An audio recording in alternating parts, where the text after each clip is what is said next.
처하는 미국의 상황을 좀 어떻게 평가하시나요? 만약 한국 상황을 알고 계신다면 비교 평가도 부탁드립니다. The United States has not handled the COVID crisis very well. In fact, I think we have a lot to learn from South Korea in this respect. South Korea acted quickly, did widespread testing, and contact tracing. And the United States, by contrast, has struggled with all of these things. We did not act quickly enough. We did not have enough testing capacity. And so as a result, we have nearly 100,000 deaths already, compared to fewer than 300 in South Korea. On a per capita basis, the US has more than 50 times as many deaths. 일부 미국인들은 마스크를 쓰지 않을 자유를 외치는 것 같은데 한국에서는 좀 낯선 풍경이에요. 이게 코로나 시대에 우리가 자유를 지키려면 무엇이 중요할까요? You're right that some Americans hesitate to wear masks, even though we are being encouraged to do so, even required to do so if we're not at a distance from one another. And some who resist wearing masks say that it violates their freedom to be told they must wear masks. I think this is a mistaken idea of what freedom really is. To be free is to be able to participate in a democratic society, to have one's voice heard. To be free doesn't mean that you can endanger the health and the life of your neighbors. And if it's necessary, given a public health crisis, for people to protect one another by wearing masks, that, it seems to me, is not really an issue of freedom. It's an issue of responsibility. It's an issue of the mutual obligation that citizens have to one another. 감염병과 싸우려면 시민의 자유를 불가피하게 희생시키는 게 불가피할까요? 중국은 권위주의 모델이 감염병과 싸우는데 더 우월하다고 주장하는데요. Well, I'm aware that in South Korea, one of the reasons for the success in dealing with the crisis is that there was contact tracing. And this requires quite sophisticated tracking of locations of citizens.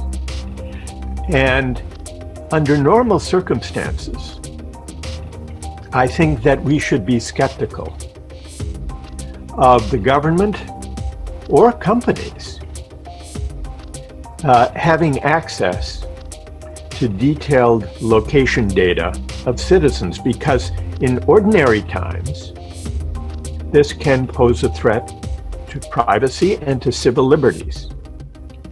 But the pandemic is not an ordinary time.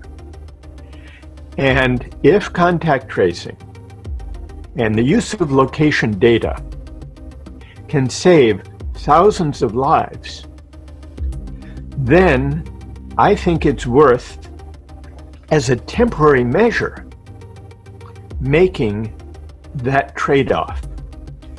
But I think it's also important to recognize that there are certain social practices, like using location data, that are appropriate during times of emergency and public health crisis, that must be temporary.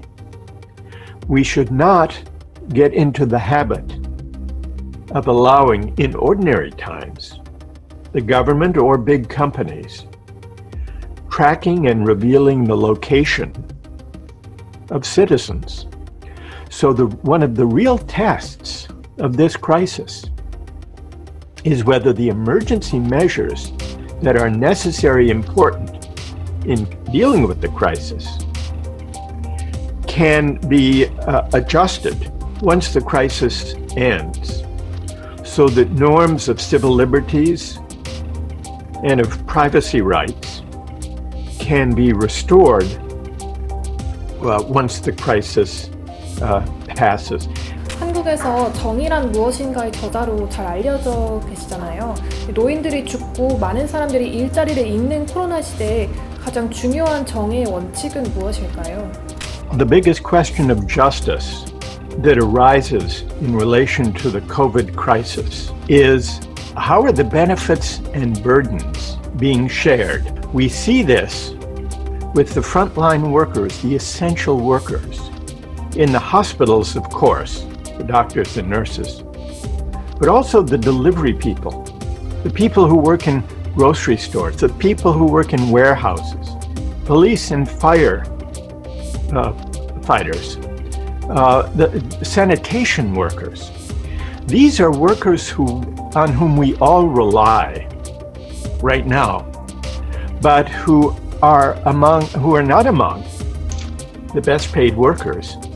And I think this should lead us to think hard about how we value the contributions to the economy and to the common good of workers who often do not enjoy the greatest rewards.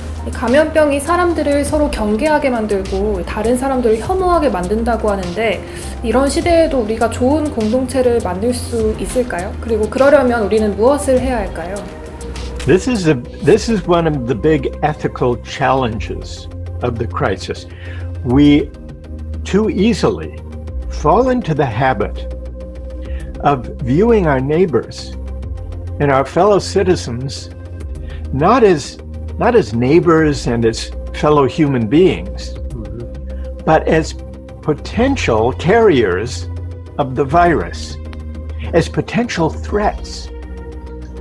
And it's easy to fall into this habit because it's impossible to know who actually is infected with the virus until they show symptoms. And so as a result, we tend to be suspicious. We tend to be angry at people who may not be wearing masks or who are coming too close to us on the street or in the store. Mm-hmm. And this can create an atmosphere of hostility when what we really need at a moment like this, at a time of crisis, is a sense of community, a sense of solidarity, a sense that we really are all in this together, that we depend on one another. But because of the virus brings fear. And it's almost as if there is a tension, a competition between fear and a sense of community and neighborliness. And I think we have to be aware of this. The only way to deal with it is to be aware of this tension and to recognize that social distancing, for the sake of protecting everyone, is actually a way of standing together, of emphasizing a sense of community. And so the question is whether we will emerge from this crisis with a greater sense of the common good, of the sense in which we depend on one another, or whether we will emerge from this more divided. And I don't think we know the result yet, but it very much depends on us and on the moral lessons that we learn from this experience. 코로나 시대가 정치 철학자들에게 던지는 도전이 무엇인지 궁금합니다. 이 코로나 시대에 당신이 가장 주목하는 변화가 무엇인지 여쭙고 싶습니다. There are two questions that a political philosopher thinks about in looking at how a society deals with the COVID crisis. One of them is the question of the common good. Does a society approach a crisis in a way that promotes the common good, that builds social cohesion rather than drives people apart? And the second question is a question about justice. Are the benefits and burdens, are the sacrifices necessary in dealing with the crisis shared fairly across the society? Part of what we've seen in the pandemic is how a crisis makes clear, highlights conditions in the society that pre-exist the crisis. So, for example, in recent decades, our societies have become increasingly unequal. The gap between rich and poor has been growing in recent decades.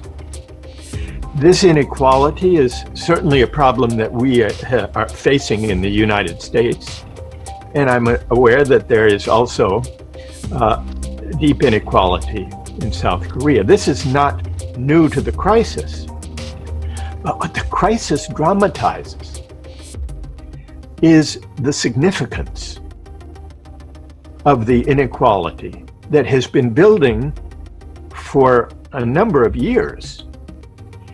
And as a result, we see that some of us are able to continue doing our work in relative safety, holding meetings and lectures on Zoom at home, whereas other people who are often the least rewarded members of society have to risk their health and risk their lives, enabling the rest of us to manage this crisis in relative safety. I'm thinking about the people on the front lines, the people who can't afford to work from home, but who have to risk contact with the public, whether they're clerks in stores or delivery people or warehouse workers or workers in factories or sanitation workers.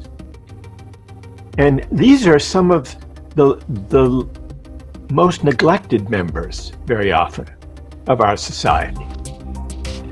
They are not paid well very often, and they don't enjoy the greatest social esteem and prestige in ordinary times.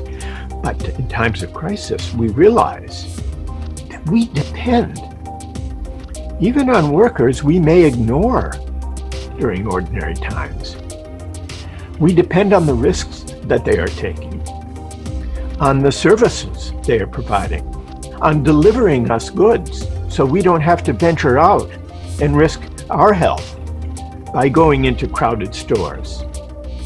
So my hope is that we will learn from this crisis a lesson about the common good, and that when we emerge from this crisis, we will emerge with a new determination to address questions of fairness and questions of inequality that too often go neglected in ordinary times.